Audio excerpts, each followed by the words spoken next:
Moje ime je Iman Punovac. Studentica sam 3. godine Ekonomskog fakulteta Univerziteta u Sarajevu na smjeru Financial Management i Marketing Management. Kao maturantu koji prije 3 godine nije znao čime tačno želi da se bavi, Ekonomski fakultet mi je pružio priliku da izučavam jednu jako široku i dinamičnu oblast ekonomije i menadžmenta.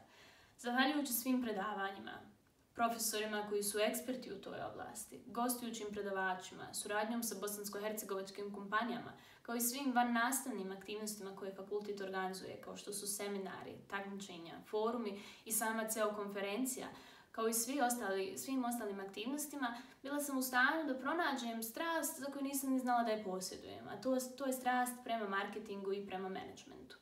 To je sve ono što ja želim budućim studentima koji se odluče da pređu u prag Ekonomskog fakulteta i postanu njegovi studenti.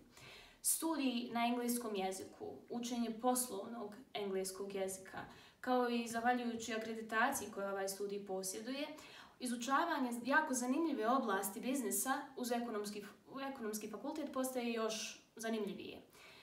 Ovo je odluka koja mijenja život i meni je stvarno promijenila život, jer ovo je mjesto gdje uspjeh počinje.